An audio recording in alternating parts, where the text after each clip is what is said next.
राधे राधे, हरे कृष्णा। कैसे हो आप सभी लोग? आशा करती हूँ आप सभी परम मंगल में हो गए, स्वस्थ हो गए, अच्छे हो गए।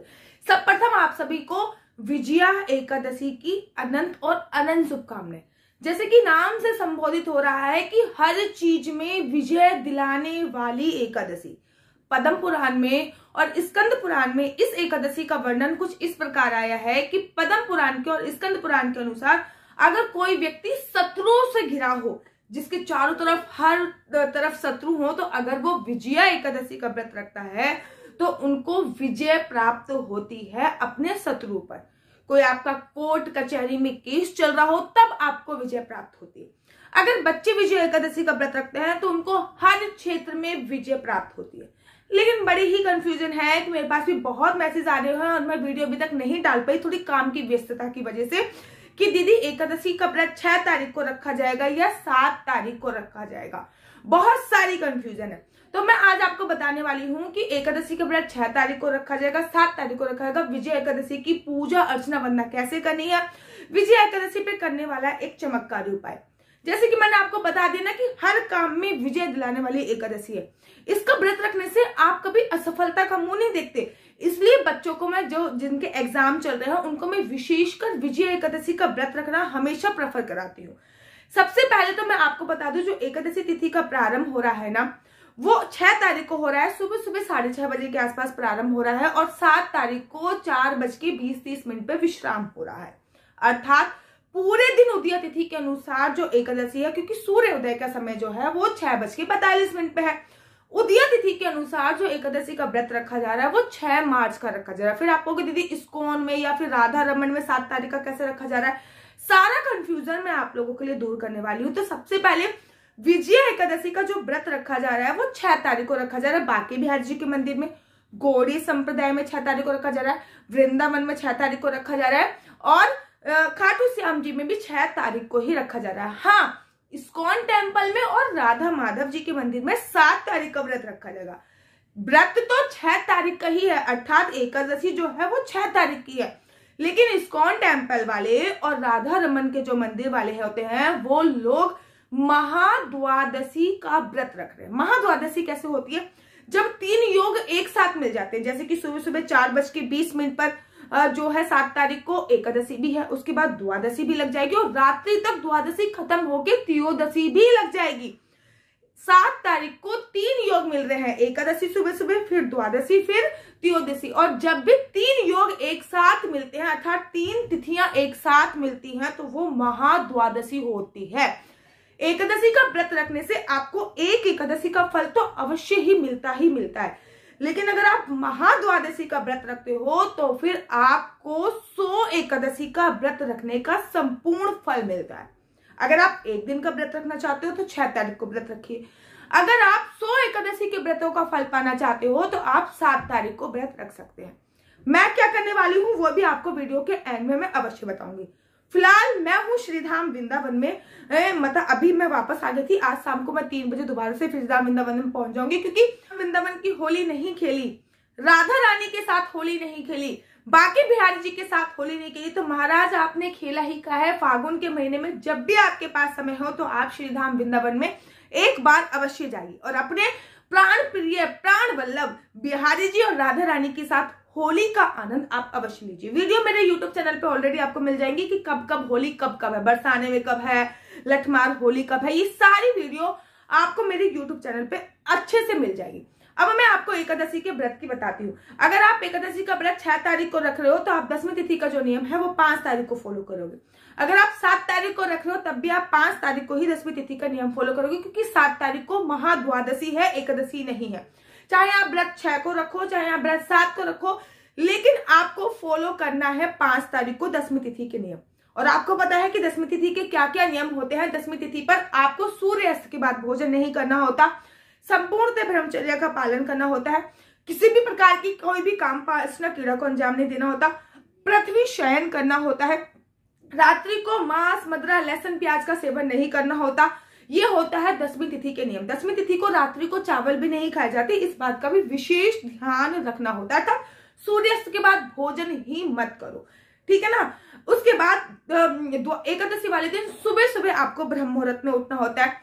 जब एकादशी वाले दिन सुबह सुबह आप ब्रह्म मुहूर्त में उठते हो तो पानी में गंगा जल हो गया, आंवले का रस हो गया, दूध हो गया, हल्दी हो गया, कुछ भी चीज डाल के आप स्नान कर सकते हो। जब आप कुछ भी चीज डाल के स्नान करोगे उसके बाद आप अपने घर में गंगा जल का छिड़काव कर सकते हो या फिर हल्दी वाले पानी का छिड़काव कर सकते हो। मैं हमेशा प्रेफर करती हूँ कि आप कम से कम कुछ वीकेंड्स पे हल्दी वाले पानी का छिड़काव अवश्य करो, जैसे कि एकादशी होगी, पूर्णमासी होगी। एक तो हल्दी आपकी सारी नकारात्मक ऊर्जा को समेट लेती है और घर में पॉजिटिव वाइब्रेशंस लेके आती है। सेकंड बात ये होती है कि हल्दी माता लक्ष्मी को बहुत प्रिय होते हैं और जिस घर में हल्दी के पानी का छिड़काव होता है माता लक्ष्मी उधर खींची चली जाती है।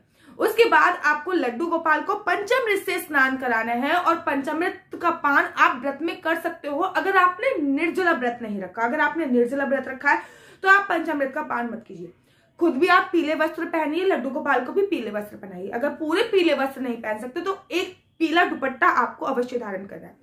बिना संकल्प के कोई भी व्रत आधा अधूरा माना जाता है, तो हमारा संकल्प लेना बहुत जरूरी है। संकल्प में आप वैसे चावल लिए जाते हैं लेकिन एकादशी के व्रत में चावल का सेवन नहीं होता है, इसलिए आप सुपारी ले सकते हैं, लौंग ले सकते हैं, 1 या 2 का सिक्का ले सकते हैं। संकल्प लीजिए श्री विष्णु श्री विष्णु श्री विष्णु 3 बार आपने बोल दिया। उसके बाद आपको अपना नाम बोलना है, अपना गोत्र बोलना है और जैसा आप व्रत रख रहे हो, जिस तारीख को, 6 तारीख को रख रहे हो तो 6 तारीख को, महाद्वादशी का रख रहे हो तो महाद्वादशी का, अगर दोनों दिन भी रख रहे हो तो दोनों दिन का भी संकल्प ले सकते हो।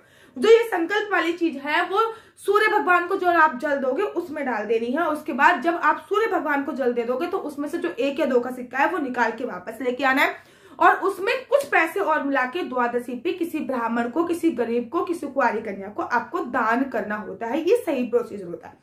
एकादशी व्रत की कथा आपको अवश्य पढ़नी चाहिए।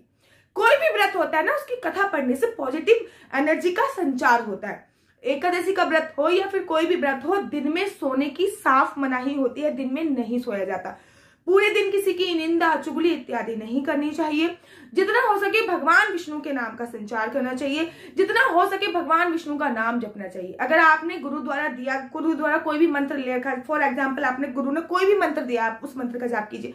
अगर आपने गुरु दीक्षा नहीं ली है तो आप, मैं इसको चमत्कारी मंत्र बोलती हूँ। ये एक ऐसा मंत्र है जिसको प्रहलाद ने पाया, ये एक ऐसा मंत्र है जिसको ध्रुव ने पाया, ये एक ऐसा मंत्र है जिसको नारद मुनि ने, नारद बन गए, तो वो है ओम नमो भगवते वासुदेवाय। आप ओम नमो भगवते वासुदेवाय का जाप कर सकते हैं या फिर महामंत्र हरे कृष्ण कृष्ण कृष्ण हरे हरे, हरे राम राम राम हरे हरे का भी जाप कर सकते हो। पूरे दिन किसी की निंदा चुगली नहीं करनी, पृथ्वी शयन करना होता है इस दिन। अगर आप सोने वाले हो तो आप पृथ्वी शयन करो। दिन में सोने की बिल्कुल मनाही होती है, वैसे तो रात में सोने की भी मनाही होती है, लेकिन दिन में तो बिल्कुल भी नहीं सोया जाता है।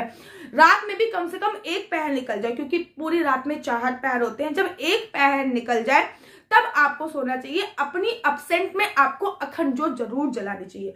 हर एकादशी पर, देखिए महीने में 2 एकादशी आती है, एक अखंड ज्योत अगर आप तिल के तेल की जला दोगे कलावे वाली, तो वो चमत्कारी ज्योत बोली जाती है और वो आपकी सभी मनोकामनाएं जो होती है संपूर्ण करती है। पूरे घर की नकारात्मक ऊर्जा वो अपने अंदर समेट लेती हैं। इसलिए कोशिश कीजिए कि चाहे आप तिल के तेल की जलाएं, चाहे सरसों के तेल की जलाएं, चाहे घी की जलाएं, लेकिन एकादशी पर अखंड ज्योत अवश्य जलाएं। अगर पूरे दिन नहीं जला सकते तो आप कम से कम शाम की पूजा के वक्त, जो आप शाम की पूजा करते हो ना, सूरज ढलने वाला है और अब पूजा चल रही है, उस समय बेशक अखंड ज्योत जला दीजिए, जो कि पूरी रात अवश्य जलती रहनी चाहिए।